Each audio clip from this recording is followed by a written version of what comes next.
2026 मा रोमानियामा के रुल्सहरू आछन् के कस्तो साथीहरू स्वागत छ तपाईहरुलाई मेरो युट्युब च्यानलमा आटुयान भ्लगमा।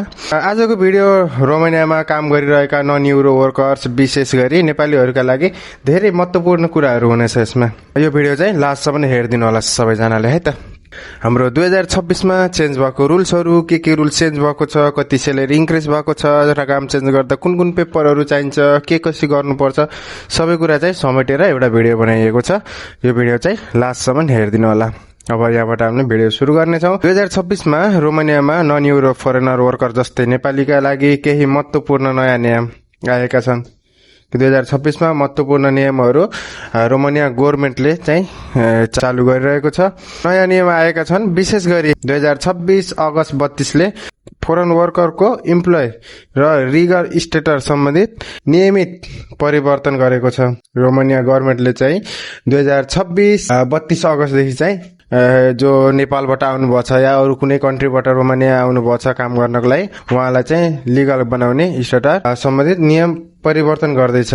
2026 का मुख्य कुराहरू नयाँ फरेनर वर्कर ल 2026 23 अगस्तबाट फरेनर वर्करलाई रोमानियाको ल मार्केटमा ल्याउने कि जो इलिगल बस्नु भएको छ उहाँहरूलाई चाहिँ लिगलमा लिएर चाहिँ काम स्टार्ट गराउने भनेको छ यहाँको गभर्नमेन्टले है त।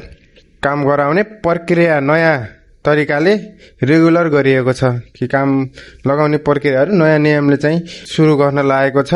फरेन वर्करको रिक्वायरमेन्ट हामी जो बाहिरबाट आएको वर्करहरू हुन्छ उहाँ चाहिँ रिक्वायरमेन्ट गराउन फेरि चालू गरेछ। रिक्वायरमेन्ट चाहिरहेको छ। प्लेसमेन्ट गर्ने एजेन्सीलाई जो हामीलाई लिएर आउनुहुन्छ नेपालबाट उहाँहरू एजेन्सीहरूलाई चाहिँ भएका छन्। जो हामीलाई बोलाउने एजेन्टहरूलाई नि नियम चाहिँ लागू भइरहेको छ न। मिनिमम सेलेरी अहिले हाम्रो 2026 मा जुन 1 गतेदेखि सेलेरी पनि इन्क्रिज भएको छ। हाम्रो जो फरेनर वर्करको लागि चाहिँ सेलेरी बढेको छ है त। नेशनल ग्रो मिनिमम सेलेरी 4325 ली भएको छ। अहिले हाम्रो सेलेरी बढेर मन्थ भएको छ है त। फुड एग्रिकल्चर सेक्युरिटीमा पनि 4325 ली नै हुन्छ। जो अहिले हाम्रो बाहिर बिल्डिङमा काम गर्नुभएको छ उहाँहरूलाई चाहिँ 4582 रुपियाँ चाहिँ ली भएको छ रोमानियन ली है। जो हाम्रो युरोपियन जो रोमानिया अरू युरोप कन्ट्री छ उहाँहरूको बीचमा उ भएर चाहिँ यो नियम चाहिँ लागू भएको छ है त।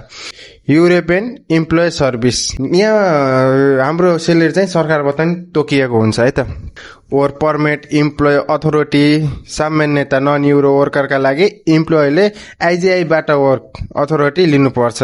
जस्तै यहाँ हामी नेपाली आयो के आयो हामीलाई चाहिँ आइजिआईबाट नै वर्क पर्मिटहरू चाहिँ ल्याउनुपर्छ। यो सामान्य हो, पहिला पनि हाम्रो यही थियो। इमिग्रेसन एभरेज सामान्यतया प्रक्रिया आइजिआईमा 30 दिनसम्म थप भेरिफिकेसन गरी अधिकृत 15 दिन थपिन सक्छ। जस्तै तपाईहरुको इलिगल भइसक्नु भएको छ भने पनि इमिग्रेसन गएर चाहिँ अझै 15 दिनको लागि थप्न सक्नुहुन्छ। तपाई इमिग्रेसन चाहिँ जानुपर्छ है त। अब मेन कुरा भनौं हाम्रो जब चेन्ज गर्दा चाहिँ के प्रब्लम आउँछ अहिले धेरैको उ छ कि रिलिज पेपर चाहिन्छ कि चाहिँदैन, के चाहिन्छ, कस्तो चाहिन्छ, कसरी चेन्ज गर्नुपर्छ भन्ने है त। यसको बारेमा हामीले प्रष्ट कुरा गर्नेछौँ आज। जब चेन्ज गर्दा ध्यान दिनुपर्ने कुराहरू जो फरेनर वर्करहरूले चाहिँ जब चेन्ज गर्दा चाहिँ एकदम ध्यान दिने कुराहरू। चेन्ज गर्दा नयाँ नियम अनुसार प्रक्रिया पूरा गर्नुपर्छ। आइजिआई का डकुमेन्टमा नयाँ इम्प्लोइ चेन्जका लागि छुट्टै प्रोसेस छ। काम चेन्ज गर्दै हुनुहुन्छ उहाँहरूको लागि चाहिँ छुट्टै प्रोसेसहरू छ है त। आइजिआई इमिग्रेसनमा ओभरस्टे भएका केही फरेनर वर्करका लागि विशेष मौका। जो अहिले हाम्रो इलिगल बस्नु भएको छ उहाँहरूलाई चाहिँ अहिले चाहिँ मौका छ गएर इमिग्रेसन गएर गराउन सक्नुहुन्थ्यो। जो इलिगल बस्नुभएको छ उहाँहरूलाई चाहिँ धेरै पैसा लाग्ने थिएन है त। 2026-23 अगस्तले केही अवस्थामा रोमानियामा बसेका स्टेटस एक्सपायर भएका फरेनर वर्करका लागि लिगल स्टेटसमा मिलाउने विशेष व्यवस्था गरेको छ। अहिले जो इलिगल भएर बस्नुभएको छ इमिग्रेसनले चाहिँ त्यसलाई पनि लिगलमा ल्याउन चाहिँ विशेष व्यवस्था गरिरहेको छ है त अगस्तसम्म। यस्तो अवस्थामा 2026 अप्रिल 27 बाट 60 दिनभित्र रहेको एड्रेस डिक्लाइन गर्नुपर्ने र इनेबल व्यक्तिले 31 डिसेम्बर 2026 सम्म नयाँ लङ स्टे इम्प्लोइमेन्ट भिसा नली रिजाइन एक्सटेन्ड गर्न आवेदन दिन सक्ने आइजिआईले जनाएको छ। कि तपाईँहरूको एक्सपायरी भइसकेको छ भने चाहिँ गएर इमिग्रेसनमा गएर लङ स्टे इम्प्लोइमेन्ट भिसा नलिई किन पनि कार्ड ल्याउन सक्नुहुन्छ। गएर 1-2 सालको कार्डहरू चाहिँ तपाईँहरूले बनाउन सक्नुहुन्छ। त्यो वर्क गर्न आउनुभएको छ, वर्क पर्पजको टेम्पोररी रिजाइनेसन सामान्यता इम्प्लोइमेन्ट कन्ट्र्याक्टको अवधि अनुसार दिनेछ। जो तपाईँको कम्पनीले कन्ट्र्याक्ट दिन्छ त्यही अनुसार चाहिँ तपाईँलाई डकुमेन्ट दिनेछ आइजिआईले। आवेदन पर्मिट भिसा एक्सपायरी हुनुभन्दा कम्तीमा 30 दिन अगाडि गर्नु महत्त्वपूर्ण छ। कि तपाईँको भिसा एक्सपायरी हुनभन्दा 30 दिन पहिला गएर चाहिँ इमिग्रेसनमा गएर चाहिँ एकचोटि तपाईँले आफ्नो डकुमेन्टहरू समेट चाहिँ गरेको एकदम राम्रो हुनेछ है त। तपाईँ जस्तो रोमानियामा अलरेडी काम गरिराख्नु भएको छ, जो हाम्रो अहिले रोमानिया काम गरिराख्नु भएको छ, प्राय 2 साल 3 साल कति सालदेखि बसिराख्नु भएको छ, या कोही आउनु भएको छ यो रुल चेन्ज हुनुभन्दा पहिला, उहाँहरूले सुन्न पर्ने कुरा है त। तपाईँ जस्तै रोमानियामा अलरेडी काम गरिराख्नु भएको छ नेपाली वर्करका लागि सबैभन्दा महत्त्वपूर्ण कुराहरू, जो सबैभन्दा महत्त्वपूर्ण कुरा चाहिँ इम्प्लोइ चेन्ज गर्दा रिसेन्ट टिआरसी रिन्युए र सेलेरी र वर्क पर्मिट हो। कि हामीलाई काम चेन्ज गर्दाखेरि चाहिँ हाम्रो टिआरसी कार्ड रिन्युए भएको छ कि छैन, सेलेरी र वर्क पर्मिट हो। हामीलाई वर्क पर्मिट पनि झर्नुपर्छ। यहाँ आएर चाहनामा नेपाली वर्करले कम्पनी चेन्ज गर्दा के नयाँ नियम छन्, कति दिनभित्र गर्नुपर्छ र पुरानो कम्पनी छोडेपछि कति समय लिगल बस्न पाइन्छ भनेर छुट्टै नियम खोजेर बताइदिने। 2026मा रोमानियामा फरेन वर्करले नेपालीले कम्पनी जब चेन्ज गर्दा मुख्य नियम यस्तो छ कि हाम्रो नेपालीहरू अरू देशको जो आउनु भएको छ उहाँहरूले चाहिँ कम्पनी चेन्ज गर्दाखेरि चाहिँ नियम चाहिँ यस्तो छ, सुन्नुहोस् है त।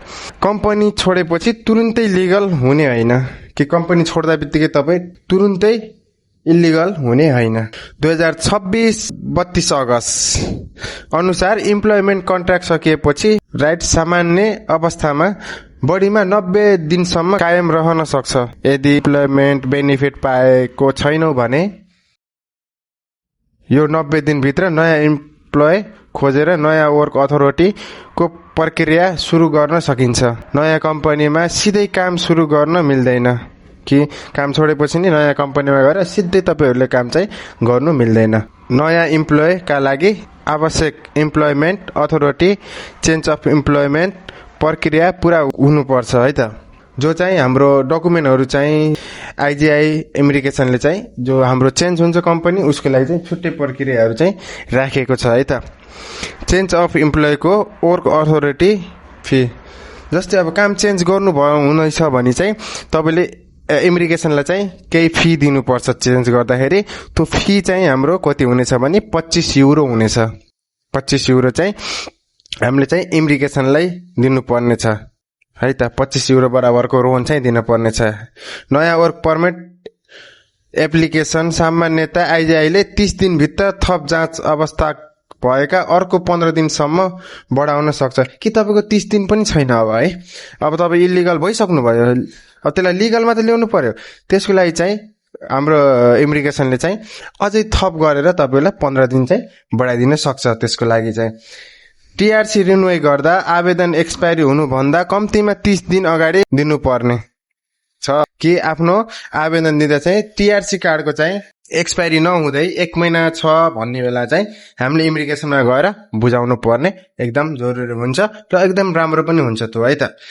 सामान्यता इम्प्लोइमेन्ट कन्ट्र्याक्टको अवधि अनुसार हुन्छ, कि कति काम गर्नुभयो के भयो भने त्यस अनुसार हुन्छ है त।